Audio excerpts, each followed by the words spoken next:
Tapi belum ansor Pak ya, belum. Belum Masih sebentar lagi ya. Oh.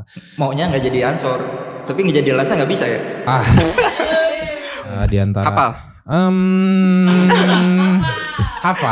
Hafal. Makanya Kita tes boleh nggak? Kita tes. Jangan dong. Coba tes. Kan katanya tadi konsepnya bebas ya. Bebas kan ngobrol. Kita tes coba nih. Saya mau cerita dulu nih. Boleh. Ini spesial. Iya, spesial. Pakai telur? Enggak. Pakai sayur. Karetnya 2? Enggak, disobek.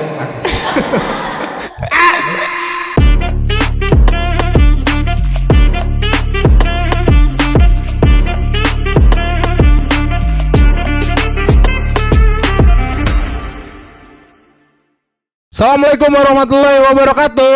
Waalaikumsalam warahmatullahi wabarakatuh. Salim. Masya Allah. Gimana kabarnya tim? Puasa ke berapa puluh ini saya lupa. Lemes amat sih. Coba gimana puasanya? Lapar sama. Baik. Saya mau ngomong apa saya lupa. Tapi bintang tamu yang kali ini yang kita datangkan ini spesial. Wih, mana suaranya bengong semua? Kenapa tegang semua sih nular? Ya, bintang tamu yang kita datang ini spesial. Pasti nggak ada yang nyangka kan siapa? Nah, saya juga nggak nyangka. Karena memang ini spontan. Iya, gitu bintang tamunya. Dia mendadak bisa confirm hari H-1. Nah, gitu. Tapi mudah-mudahan dengan datangnya beliau, rating kita makin tinggi. Amin. Sorry, saya lupa. Saya belum menyapa sobat muslim yang ada di apa sebutannya? Mancanegara. Assalamualaikum sobat muslim. Ketemu lagi bersama saya Yogi, host yang kurang terkenal berharap menjadi viral kalau bukan di acara Solusi Muslim. Ya enggak, gitu. Udah lupa ya, udah seminggu nggak syuting lupa. Seminggu nggak syuting lupa. Nggak boleh lupa nggak boleh lupa. Baik, nggak usah lama-lama lagi, langsung aja. Udah ada di depan saya bintang tamu yang memang ini tadinya kita tidak sangka-sangka bisa datang gitu. Di depan saya udah ada Bapak Kamil. Assalamualaikum warahmatullahi wabarakatuh Pak. Waalaikumsalam warahmatullahi wabarakatuh. Sah. Baru saya mau bilang saya terima nih. Dadu duluan. Baik, sobat muslim yang belum tahu mungkin ya. Bapak Kamil ini adalah mantan sadar dari PPMKI tahun berapa Pak? 2016 sampai 2022. 2022. Masya Allah. Tapi belum ansor Pak ya, belum. Belum Masih sebentar lagi ya. Oh. Maunya nggak jadi ansor, tapi nggak jadi lansa nggak bisa ya. Beliau sudah mancing. Saya cuma takut dihujat oleh sobat-sobat yang lain. Pak, gimana puasanya? Lancar Pak? Alhamdulillah. Lancar. Cuman macet aja tadi. Macet di perjalanan sini ya. Iya. Puasanya lancar, jalanan yang macet. Iya. Nanti lain kali tolong request tim ya, kita kawal mantan. Kalau kita undang lagi harus kita kawal. Iya. Fatwa lah. Kita kan anggaran banyak. Ya gak? Banyak disunat. Bukan saya yang ngomong. Pak, jadi kesibukan sehari-harinya apa? Kan tadi puasa, terus apa lagi nih? Di bulan puasa nih apa kegiatannya setelah melepas jabatan sebagai mantan sadar dari PPMKI? Ya kalau di jemaat masih ada 4 amanah yang diemban oleh saya. Jadi sehari-hari selama puasa ya tentu ibadah ya. Masya Allah. Ibadah. Saya malu Pak, Bapak ngomong gitu. Minder saya. Iya kan kalau puasa tidur aja ibadah kan? Oh iya. Ya. Betul. Gitu. Terus ya kalau di jemaat masih ada tadi 4 amanah yang saya emban. Okay. Kemudian kalau di luar jemaat ya bisnis kecil-kecilan. Nggak apa-apa Pak. Ya kita kan support UMKM. Oh iya. Kita support UMKM Pak. Coba apa Pak bisnisnya coba? Iya, kalau boleh ya saya sekarang ada bisnis financing. Financing. Ya, jual beli dengan angsuran. Jual beli dengan ansuran. Itu Betul. ada media sosialnya nggak Pak? Oh enggak, Oh enggak. kita masih underground mainnya. Underground. Iya. Tadinya kalau ada media sosial, maksudnya kalau memang yang berniat ingin apa gitu ya, bisa langsung hubungi. Ya udah hubungi Pak Kamil aja. Iya, hubungin saya aja. Tapi kan kita nggak boleh spill nomor Pak. Oh nggak boleh ya? Iya, maksudnya boleh, tapi bapaknya berkenan apa enggak? Nanti tinggal diobrolin aja mungkin ya sama kreatif. Boleh nggak gitu spill? Takutnya yang WA bukan laki-laki aja. Bisa juga kontaknya ke admin ini Ahmedia. Oh, admin Ya. Ahmedia, Iya. boleh. Nanti- Nanti kontak di admin Ahmedia ya. Dapat 5% lah. Ah, alhamdulillah. Selain finance apa Pak? Tadi. Ada kuliner juga Di mana Pak? di daerah Cibinong, Warmindo. Wah, Jalan Warmindo. Warmindo. Jalan apa? Di Sukahati. Sukahati. Iya, Graperi. Oh. Boleh. Nah, ini buat sobat muslim ya, mantan sadar kita ini Pak Kamil ini punya apa tadi Pak? Warmindo di Warmindo. Cibinong ya Pak. Cibinong. Jalan apa tadi? Di Sukahati. Nah, nanti kalau yang mau lewat sana boleh tuh mampir-mampir ke sana ya Pak Boleh. ya. Itu isinya Indomie kan, telur, Ada Indomie, kopi, oke. bubur. Bubur. Asal sana jangan siang kalau sekarang nggak boleh. Oh iya, nggak boleh. Nah, bukanya Iya. apa? Iya. Ini apa? Ya, salah. Maghrib. Maghrib. Ya, siang nggak apa-apa. Siang nggak apa-apa. Dibungkus tapi. Bungkus. Iya. Terus apa lagi Pak? Ada sedikit punya ya apa namanya saham di perusahaan kos kaki lah. Itu aja udah. Luar biasa. Masya Allah. Mudah-mudahan saya bisa seperti Pak Kamil ya. Amin. Jangan harus lebih dong. Kalau lebih saya jadi Amirda. Gak salah. Harus lebih kan. Iya. Tapi Pak, saya mungkin ini ada sedikit pertanyaan saya nih Pak. Tadi kita ngomong PPMKI. Sebenarnya apa sih panjangan PPMKI dan apa sih apa namanya PPMKI itu apa sih yang kan setahu saya PPMKI itu menaungi wadah apa ya badan Nggak, bantu ya Gus PPMKI apa laki-laki muda pokoknya badan-badan dari Hudam ya gitu. Nah, maksudnya gini, satu singkatan PPMKI itu apa sih? Terus apa sih kegiatan PPMKI untuk Hudam ini gitu? Untuk ngapain gitu? Mengkontrol semua Hudam nasional kah atau apa kah gitu? Kayaknya beneran tegang nih hostnya. Enggak, ya. Lebih ke Karena itu pertanyaan kedua, guys. Iya. Lebih sebenarnya gini Pak, lebih ke saya nggak juga belum paham. Oh iya. Gitu. Oke. Apa PPMKI? Ya, PPMKI. Ya, PPMKI kan itu singkatan ya. Ya. Jadi kepanjangannya itu Pengurus Pusat Ya. Majelis Hudamul Ahmadiyah Indonesia. Oh, iya. Gitu. Apa itu Majelis Hudamul Ahmadiyah Iya. Indonesia? Iya. Jadi Majelis Hudamul Ahmadiyah Indonesia itu adalah sebuah organisasi ya, di mana organisasi itu beranggotakan Hudam, gitu ya. Apa itu Hudam?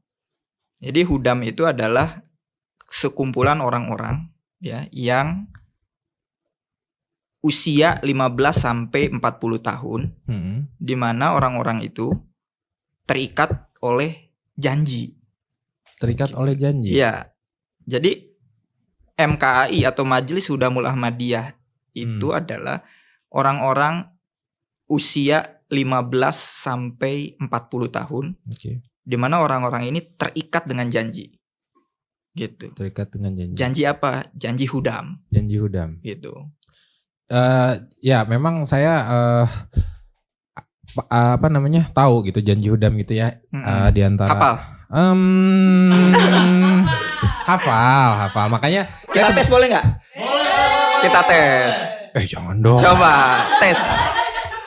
Kan katanya tadi konsepnya bebas ya. Bebas kan ngobrol. Kita tes coba nih.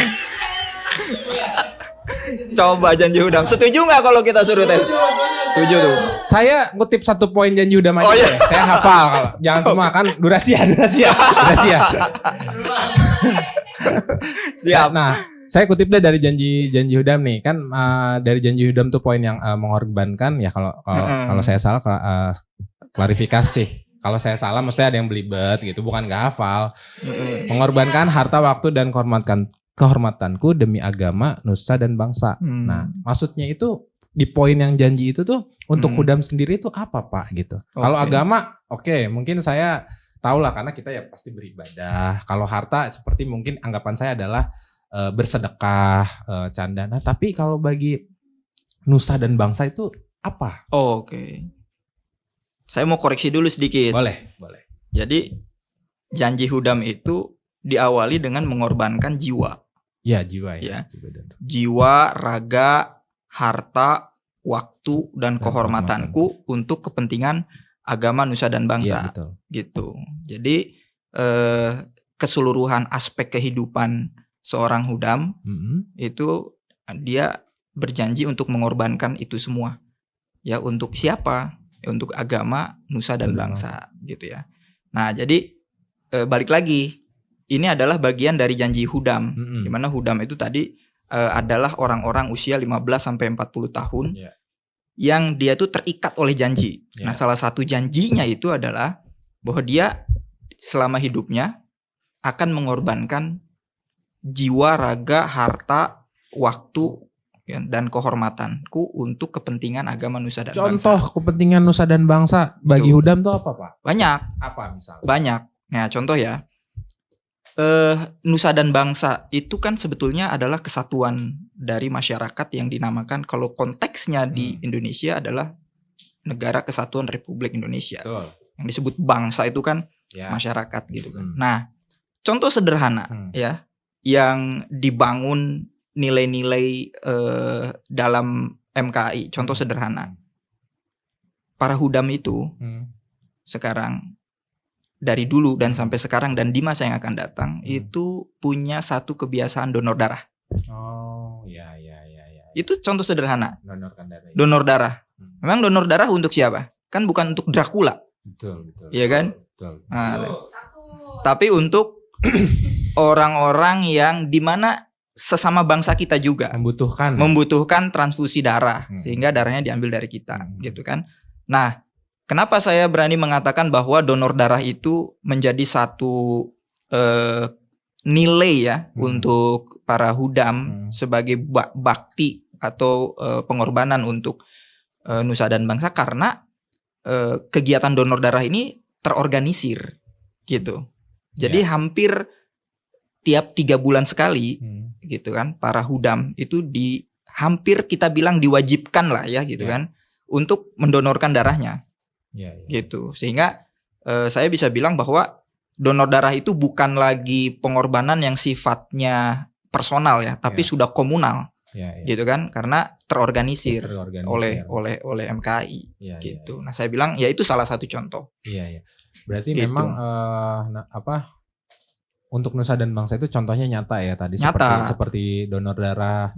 Nah, lalu kan saya juga pernah tahu ya, kalau nggak bukan pernah denger lah. Tapi kayak kita misalnya meninggal donor mata gitu. Iya, betul. Nah, donor bukan hanya donor darah, ternyata bahkan ketika kita sudah tidak ada di dunia pun kita masih bisa berarti bukan apa bahasanya, bukan berhit. Iya, mengorbankan ya. Iya. Seperti ya donor mata, betul. mata kita didonorkan didonor gitu ya. Untuk orang-orang yang memang Nah, kalau bisa lihat. di di zaman Bapak sebagai sadar ya pada saat menjabat gitu ya. Selain donor darah itu peran Hudam di di nasional gitu, itu selain kayak tadi donor darah, itu apalagi sih Pak yang bisa kita tahu gitu? Iya, jadi yang juga dikembangkan ya oleh organisasi secara komunal agar menjadi nilai-nilai pribadi itu salah satu contohnya yang juga cukup aktif. Kita dulu mengembangkan komunitas Clean the City. Oh, yang bersih-bersih itu ya. CTC, betul, bersih-bersih. Nah, itu sebetulnya bagian juga penghikmatan atau pengorbanan pemuda untuk bangsa ya. Karena kan walaupun bagaimana kita tahu kebiasaan orang Indonesia ini terhadap sampah itu masih sangat rendah sekali kepeduliannya gitu. Nah, salah satu dorongan kita untuk membangun bangsa itu adalah melalui komunitas CTC. Nah, itulah peran Hudam di situ ya. Itu peran Hudam untuk dilihat halayak Gitu. luas gitu ya. Yes. Tapi betul. Pak, saya ada agak sedikit mengganggu pikiran saya gitu. Yang saya tahu tuh kan ketika ada acara-acara tertentu gitu kan, acara-acara ya mungkin acara-acara hudam ya. Iya. Saya kalau nggak salah kalau di WA tuh Pak ya, jangan lupa ya pakai shawl gitu. Jangan lupa pakai shawl hudam, jangan lupa. Nah, saya cuma pengen tanya Pak. Iya. Maknanya kita pakai shawl hudam itu ada artinya nggak sih? Terus kenapa harus hitam putih? Oh, yang soalnya. Bapak pakai nih kayak Iya, sekarang iya, makanya iya. kebetulan kan Bapak pakai nih. Nah, Mm-mm. kenapa identik dengan shawl yang dibawa shawl kita harus memakai shawl dan hitam putih itu dari mana itu? Asal muasal. Saya mau cerita dulu ini. Boleh. Ini shawl spesial. Spesial. Iya, spesial. Pakai telur. Enggak. Pakai sayur.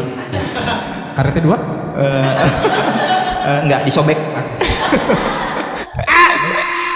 Spesial ini. Ini saya dikasih oleh Sader MKI yang sekarang. Gitu kan, Pak Aan. Nah, di mana beliau dapatkan ini dari Sader MKI di Rabuah. Iya, Pakistan. Gitu. Jadi ini spesial, bentuknya kotak. Oh, ini bentuknya Sebenarnya bentuknya kotak. Kalau yang biasa kita bikin kan segitiga ya bentuknya. Segitiga, Iya, gitu ya. Lanjut, pertanyaan apa tadi? Nice. Oh, makna ulang. Oh, maaf. Oh, iya. Bentar lagi mau buka. Oh, alarm mau buka. Iya. Nggak apa-apa, Pak. Ini agak menggoda ini. Aduh. Nanti kita singkirin dulu Pak. Dingin nih. Iya nih. Oke. Gimana tadi Pak? Maksudnya Makna ya, dari shal ya. terus hitam putih gitu. Kenapa mesti asal muasalnya dari mana sih? Iya. Jadi shawl ini sebenarnya kalau kita perhatikan, shawl ini kan sebetulnya bagian dari bendera MKI. Oh, saya belum tahu tuh. Saya baru Gitu. tahu ada bendera MKI. Masa baru tahu ada bendera MKI? Bentuknya. Belum lihat, udah tahu maksudnya belum lihat. Coba lihat. nomor AMC berapa meragukan nih? Kenapa saya nggak di briefing dulu sih guys? Gitu Terus, ya. Pak? Jadi shawl ini sebenarnya bagian dari bendera MKI. Bendera MKI. Nah, bendera MKI itu kan sebetulnya terdiri dari 2 bagian kan. Jadi bagian pertama itu adalah kotak hitam di pojok atas. Ya. Di mana bendera hitam itu adalah bendera Ahmadiyah. Sebentar Pak. Contohnya di sini nih guys ya. Emang enak nih pro editing nih. Contohnya di sini ya. Ya kan? Nah, terus? di pojoknya itu ada hitam, Oke. ada bendera Ahmadiyah, itu sebetulnya bendera Ahmadiyah. Iya. Nah, bagian kedua adalah garis-garis. Oke. Hitam putih 5 dan 6. Oke. Gitu ya. Nah, maknanya apa? Kita pakai shawl ini. Gitu ya. Kita tahu bahwa pemuda itu adalah tulang punggung bangsa. Oke. Dan dari sisi konteks jemaat, hudam itu adalah tulang punggung jemaat. Tulang punggung jemaat. Kalau lasna itu tulang rusuk. Nah, betul. Betul kan? Pasangan kita itu tulang Hey, rusuk. Ya, terus Nah, kenapa harus ditaruh di pundak? oke. Itu karena tadi bahwa bendera Ahmadiyah itu ada di bagian dari bendera hudam, dan bagian dari bendera hudam itu kita taruh di pundak, itu artinya apa? Artinya bahwa beban jemaat itu dipegang oleh hudam. Gitu. Masya Allah. Beban jemaat dipegang oleh hudam. Yes, Maksud- kemajuan Muslim Ahmadiyah itu diberikan ke pundaknya hudam. Dengar Gitu. ya semua sobat muslim ya. Tuh, dengar. Oke, terus Pak. Itu artinya diberikan pundak hudam. Sehingga apa? Sehingga pundak itu kan penopangnya kan tulang punggung. Maka tulang punggungnya itu harus kuat. Oke. Gitu. Tapi Belum selesai. Oke, enggak, saya mau ngomong gini. Tadi saya mau ngomong gini. Tapi Pak, enggak tadi saya mau ngomong gini. Tapi Pak, produser, ini kan masih seru. Ini udah game nggak apa-apa ya, terusin dulu ya. Oke, terus siap. Iya, jadi maknanya itu adalah kenapa ditaruh di pundak kita adalah karena jemaat itu berada di pundaknya hudam. Oke. Gitu, dan pundak itu penopang utamanya tulang punggung. Artinya memang betul-betul kita harus kuat. Gitu ya. Pertanyaan saya, langsung aja Pak. Kalau memang hudam ini adalah tulang punggung yang Bapak tadi bilang, yang saya lihat belum ada proses peremajaan atau regenerasi yang dilakukan oleh mungkin ya hudam yang umur sekitar 30, 35 ke hudam-hudam regenerasi sekitar belasan tahun. Nah, itu yang saya lihat sekarang, Pak. Makanya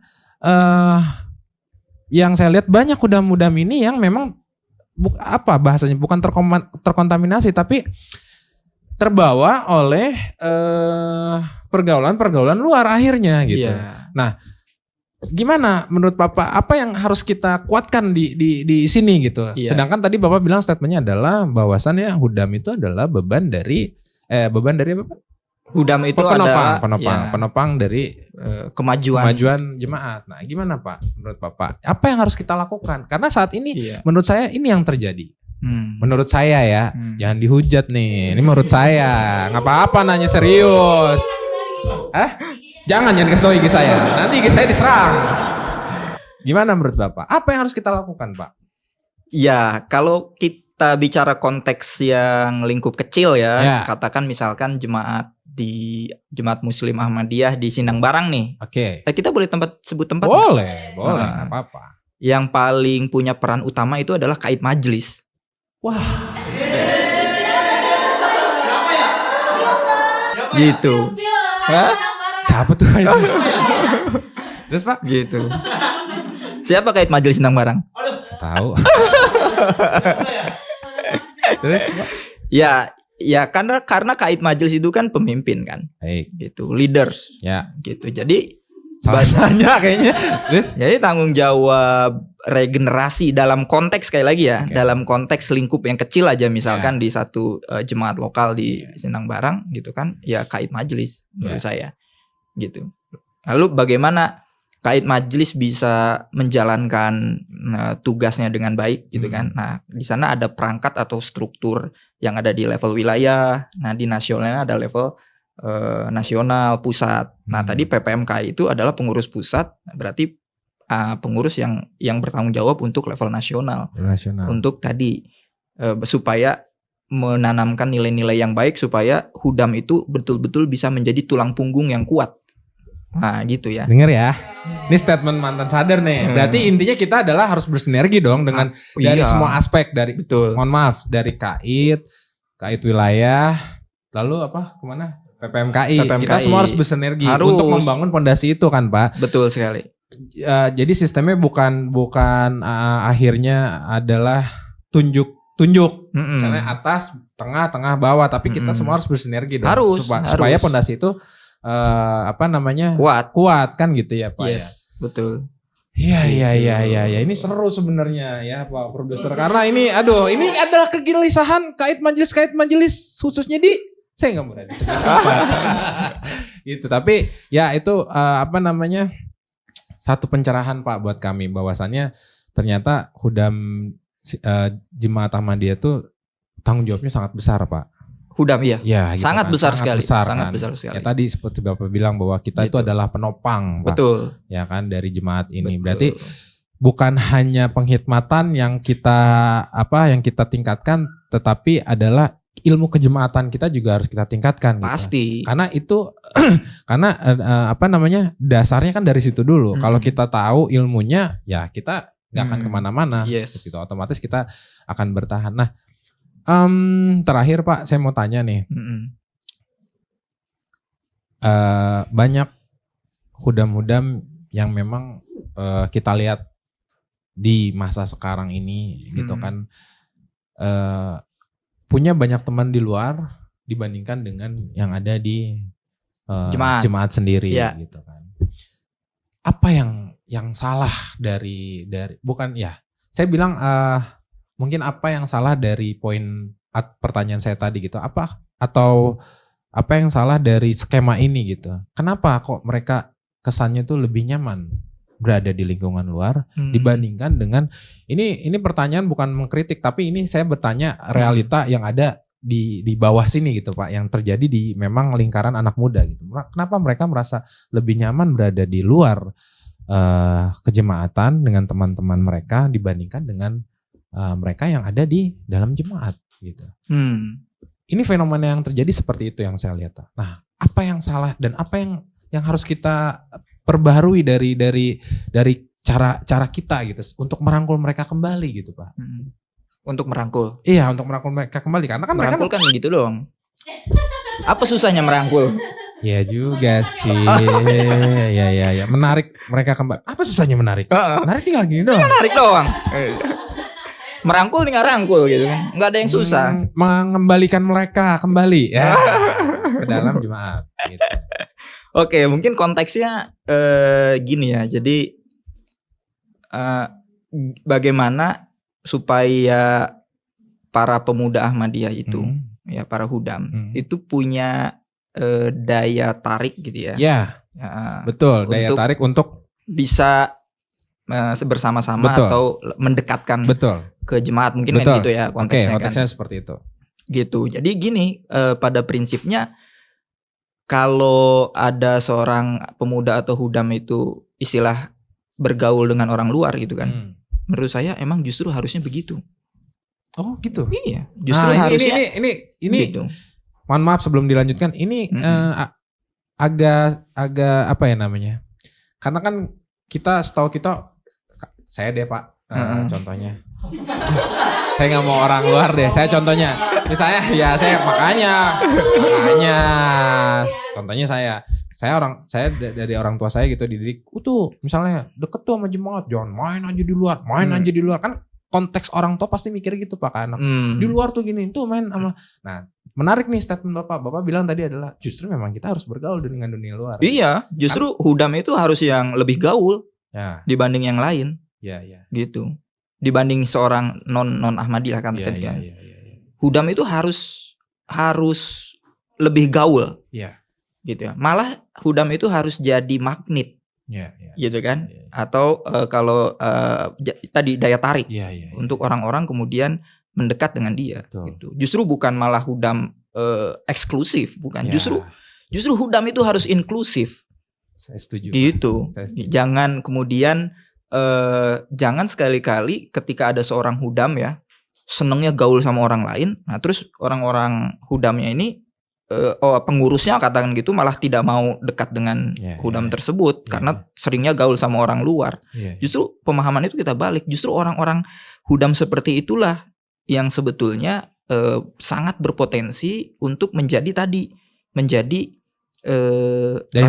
daya magnet sehingga nanti bisa menjadi rahmatan lil alamin gitu kan. Dia bisa jadi rahmat untuk semua gitu. Jangan terus kemudian kita fokus kepada eksklusivitas pergaulan hanya dengan seorang sesama Ahmadi gitu. Itu keliru sekali. Kalau orang punya penganggapan bahwa dia mah gaulnya seringnya sama orang luar gitu.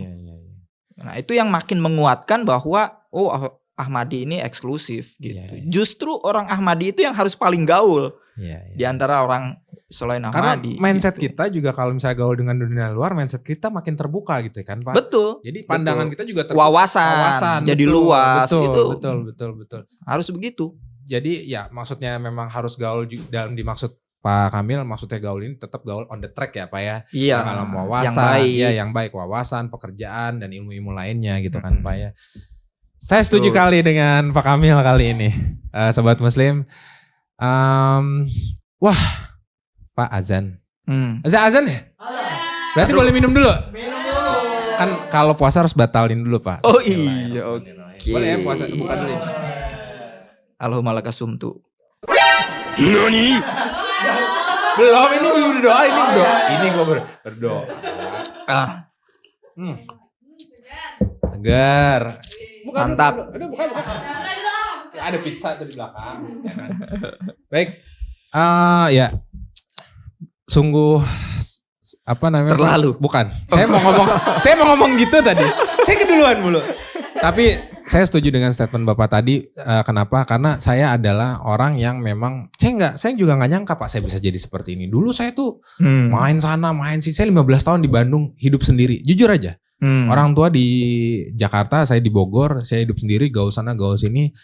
Tapi ya mungkin tadi ya, mungkin udah jalannya Tuhan, takdirnya Tuhan, akhirnya juga saya kembali lagi ke sini. Oke. Gitu, saya kembali ke sini dengan yang benar-benar saya ingin mencari tahu ilmu yang selama ini saya belum bisa cari ilmu apa, ilmu rohani. Karena ilmu duniawi, insya Allah saya udah paham, Pak. Udah fase Udah kan. paham. Nah, di sini saya coba mengkombinkan itu gitu, Oke. supaya ya kemajuan dari luar sana juga bisa kita terapkan kalau yang baik-baik, Pak, di sini harus. gitu kan. Supaya apa tadi menjadi hudam yang menjadi magnet gitu. Buat semua, bukan buat saya gitu. Iya, Saya iya. memberikan pelajaran. Baik.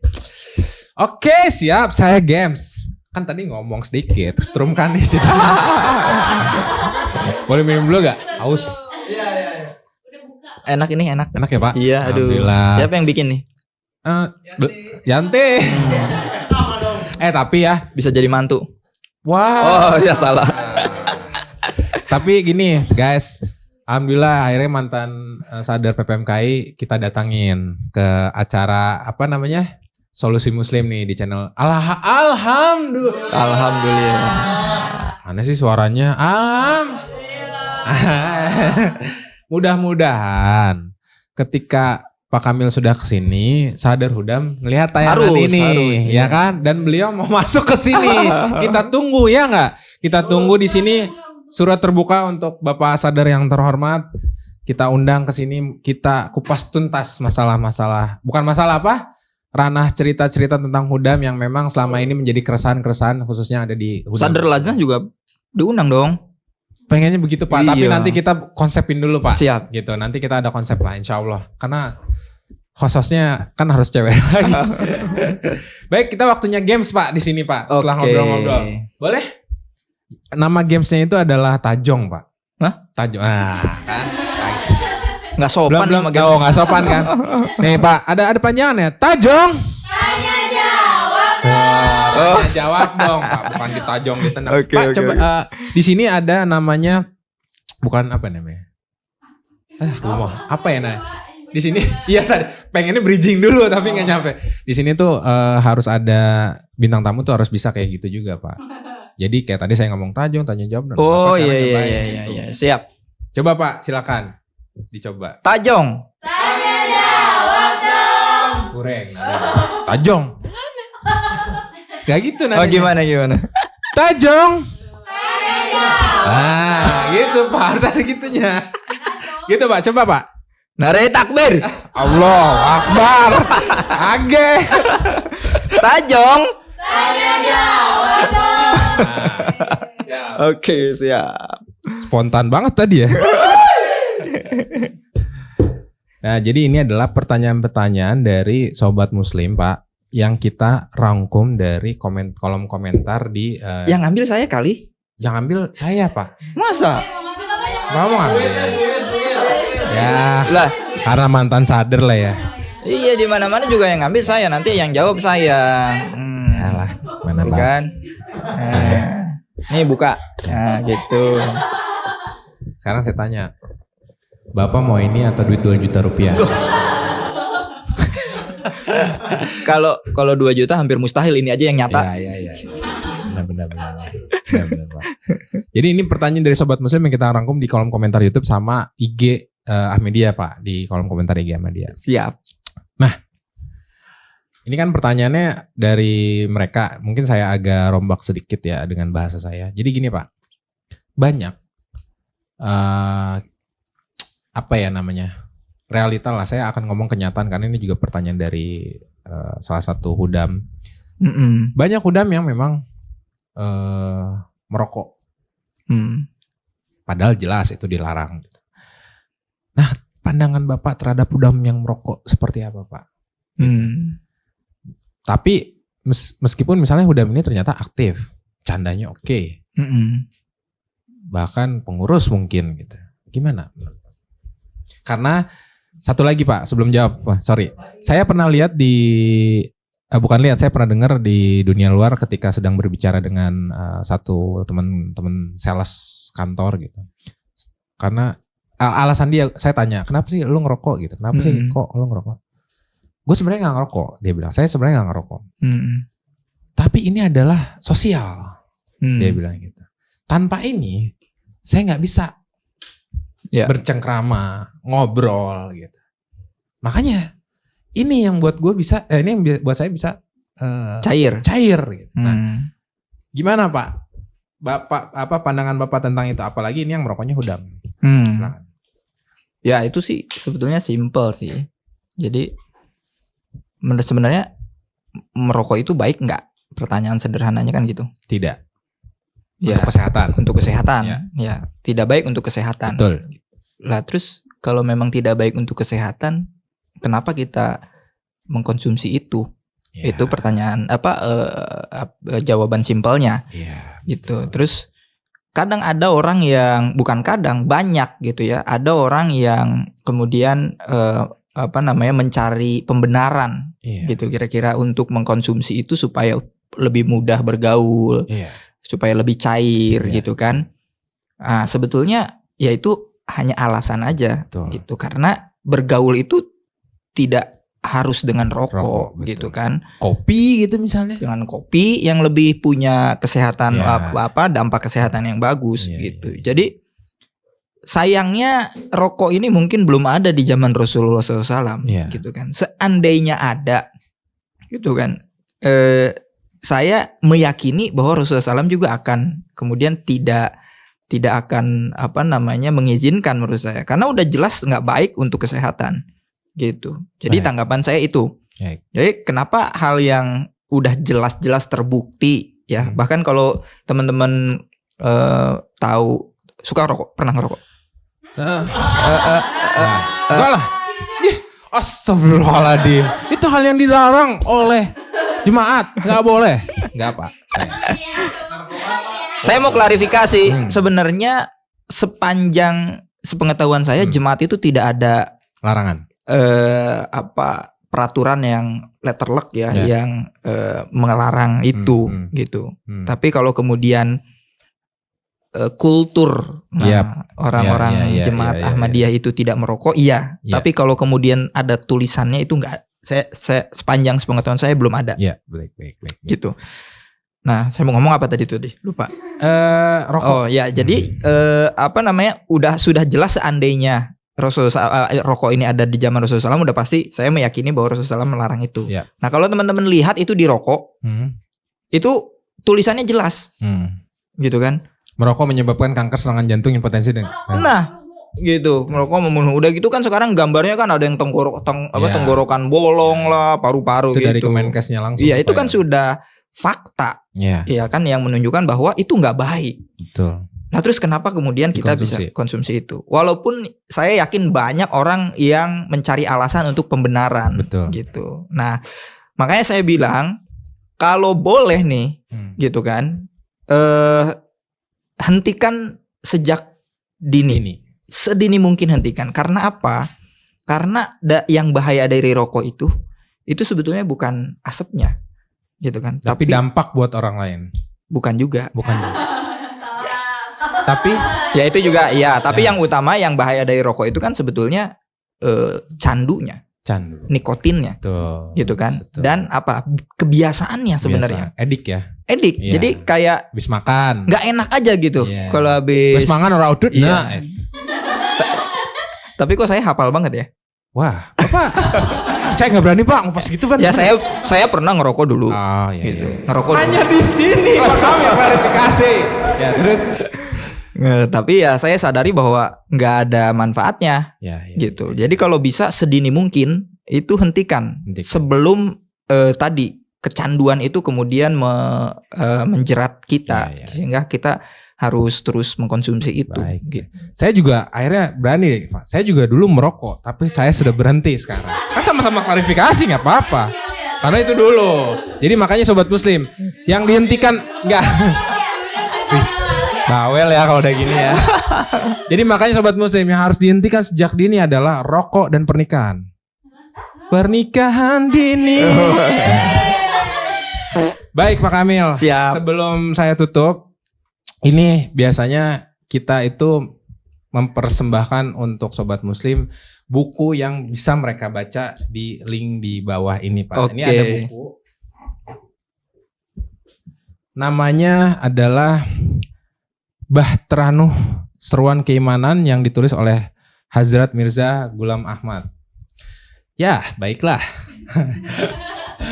Terlalu tinggi, sobat. Jadi bahwa orang-orang yang secara tulus mengikuti ajarannya akan diselamatkan secara menakjubkan dari serangan pandemi pada saat itu. Pak, Bapak udah baca bukunya, Pak? Udah berapa kali? Wah, Masya Allah. Udah baca belum, Pak? karena Bapak sudah baca, Bapak boleh, Pak. Silakan apa rangkuman yang alasan untuk sobat muslim ini baca, karena isinya adalah kenapa harus baca gitu, isinya kenapa. Iya, jadi judulnya dulu. Boleh. Kenapa Bahtera Nuh? Ayo lo, ditanya lagi lo. Gitu kan? Ayo lo. Jadi judul ini inspirasinya dalam menurut pandangan saya ya. Karena mirip ya. Sekali lagi ini pribadi. Ya. Dari kisah Nabi Nabi Nuh. Nuh. Gitu ya. Kisah Nabi Nuh ketika Nabi Nuh itu diperintahkan oleh Allah Subhanahu wa taala untuk membangun sebuah bahtera atau kapal. Ya kan? Nah, ceritanya itu orang-orang yang beriman bahwa Nabi Nuh itu adalah utusan Allah Ta'ala itu diangkutkan naik kapal itu, kemudian binatang-binatang juga masuk ceritanya gitu kan. Nah terus kemudian Allah Ta'ala menurunkan bencana banjir gitu. Nah selamatlah orang-orang yang berada di kapal itu ya. Nah filosofinya Bahtera Nuh yang ini ditulis oleh Hazrat Mirza Ghulam Ahmad ini seperti itu. Tapi bahtera yang dimaksud dalam konteks saat ini itu adalah yaitu bahtera dalam bentuk organisasi atau jemaat Muslim Ahmadiyah dalam buku ini. Dalam buku ini, ya maksud dari konteks ini. Gitu. Jadi alasan sobat muslim harus baca karena apa nih Pak? Silakan di kamera Pak. Ya supaya apa? Supaya seperti filosofi ini, supaya kita selamat dari bencana yang kalau dulu banjir ya. Kalau di akhir zaman itu bencana yang jauh lebih hebat daripada bencana fisik, gitu ya, bencana Dajjal, gitu ya. Jadi Hazrat Mirza Ghulam Ahmad menulis ini itu sebagai bentuk wadah untuk anggota yang meyakini kebenaran Hazrat Mirza Ghulam Ahmad sebagai Imam Mahdi, supaya nanti di akhir zaman itu orang-orang yang mengikuti ajaran beliau, gitu ya, terselamatkan dari paham. Dari bahaya ancaman yang Rasulullah SAW bilang itu di akhir zaman itu lebih hebat bencananya itu dibanding bencana-bencana fisik.